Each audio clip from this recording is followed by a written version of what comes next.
Factory থেকে বের করে দেওয়ার সাহসটুকু করেনি। 5ই আগস্টের পরে সেই সাহসটুকু করেছে। যারা চাকরিহারা হয়েছেন তাদের একটা চাকরির ব্যবস্থা আমরা চাই।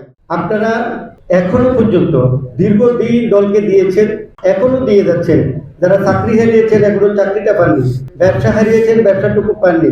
বিশেষ করে যেটা পেথেটিক সেটা হলো আওয়ামী লীগের আমলে টেক্সটাইল সেক্টরে যেখানে জেটেবের লোককে চাকরি থেকে বের করে দেওয়ার, ফ্যাক্টরি থেকে বের করে দেওয়ার সাহসটুকু করেনি। 5ই আগস্টের পরে সেই সাহসটুকু করেছে। এবং আমাদের অত্যন্ত পরিচিত কিছু কোম্পানি, কে আজাদ, আলা মুর্শিদি সহ তাদের যে বড় বড় কোম্পানিগুলো, তারা আমাদের অনেককে বের করে দিয়েছে ফ্যাক্টরি থেকে, কিন্তু আমরা এখনো তাদের জন্য কিছু করতে পারিনি। আমার মাননীয় মন্ত্রী মহোদয় এবং প্রতিমন্ত্রী মহোদয়ের নিকট বিনীত আকুল আহ্বান থাকবে, উনাদের মাধ্যমে আমরা যারা চাকরিহারা হয়েছেন তাদের একটা চাকরির ব্যবস্থা আমরা চাই। আমাদের বস্ত্র পাট মন্ত্রণালয়ে এর মধ্যে যে সমস্ত সার্কুলার হয়েছে সেখানেও আমাদের কাউকে মূল্যায়ন করা হয়নি। যারা আন্দোলন সংগ্রাম করেছে তাদের সরকারি চাকরি বয়স 1 বছর বা 2 বছর আর বাকি আছে।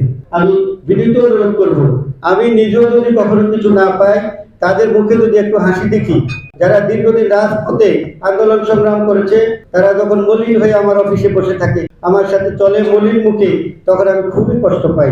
আমার কাছে এই মুহূর্তে সবচেয়ে মূল্যবান সম্পদ আমার তাদের মুখের হাসি। আমি আমার মাননীয়, ওনারা আমার নেতা এবং মন্ত্রীও, আমি ওনাদের নিকট বিনীত অনুরোধ করবো, আমার এই সংগ্রামী ভাইদের মুখে যাতে একটু হাসি আমি দেখতে পাই, আপনারা সেই ব্যবস্থাটুকু করে দেবেন। সরকার যেহেতু মূল্যায়ন শুরু করেছে, আপনাদেরকে আরেকটু ধৈর্য ধরার উদাত্ত আহ্বান জানিয়ে আজকের এই অনুষ্ঠানটাকে উনাদের মূল্যবান সময় দিয়ে মহিমান্বিত করার জন্য উনাদেরকে ধন্যবাদ জানিয়ে, আপনাদের সবাইকে ধন্যবাদ জানিয়ে শেষ করছি।